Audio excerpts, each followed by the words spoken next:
শুভ সকাল বন্ধুরা, আমি পিঙ্কি নতুন একটা ভিডিও নিয়ে আবার চলে আসলাম তোমাদের মাঝে। তো সকাল সকাল কাজকর্ম সেরে চলে আসলাম পুজো দিতে। আর দেখো রাধাকৃষ্ণ মূর্তিটা ফাইনালি আমি নিয়েই নিলাম।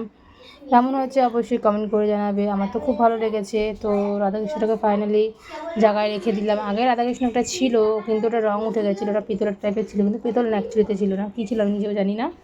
তো মার্বেলটা পাথরে নিয়ে এসেছি, এখন ওটাই রাখবো জায়গায় রেখে দিয়েছি। এবার ফুল চন্দন দিয়ে দেবো, দিয়ে তাকে আহ্বান জানালাম।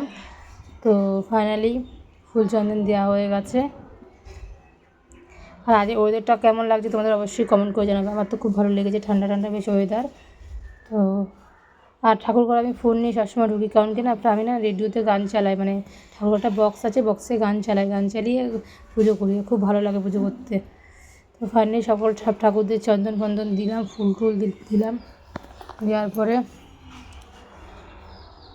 আর আজ কয়েকদিন না সকাল সকাল যাতে ঘুম থেকে উঠি না, বেলার দিকে মানে 12টা 1টা 2টো বাজে না, এত ঘুম পায় না বলার মতন না, মানে ঘুমের চোখ লেগে থাকে। আবার এই বিছনায় গিয়ে শোবো, আবার ঘুম পাবে না, আবার যদি বসে থাকি কোথাও তখন ঘুম পায়, কী বলি আর।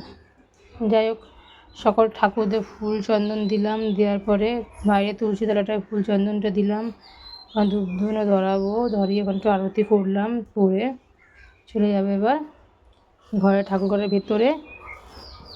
এবার ঠাকুরের আরতি করবো, আরতি টারতি করে ঠাকুরকে খেতে দেবো।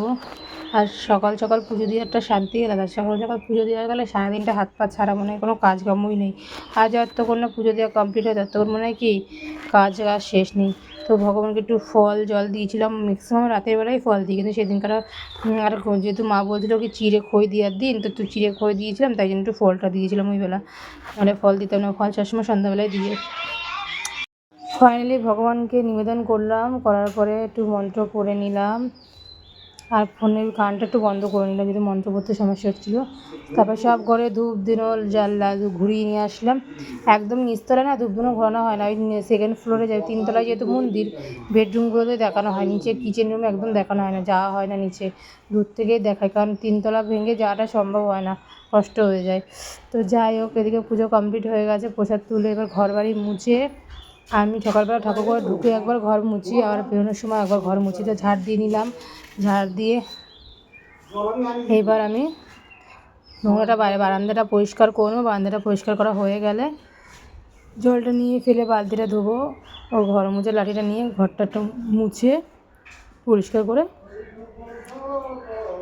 আর ব্যালকনিটা না জল পড়ে বর্ষা হলে, কবে যে কোনো গাছ লাগাতে পারবো কে জানে। তো ফাইনালি যাই হোক, এবার কমপ্লিট হয়ে গেছে মুছে। এবার বাইরেটা একটু মুছে নেবো, প্রসাদটা বাইরে রেখে দিলাম, গেটটা বন্ধ করলাম, এবার এটা ধুয়ে জায়গায় রেখে দেবো। তো বন্ধুরা, ভিডিওটা কেমন লাগলো অবশ্যই জানাবে, ভালো লাগলে লাইক কমেন্ট শেয়ার করতে ভুলো না। টাটা।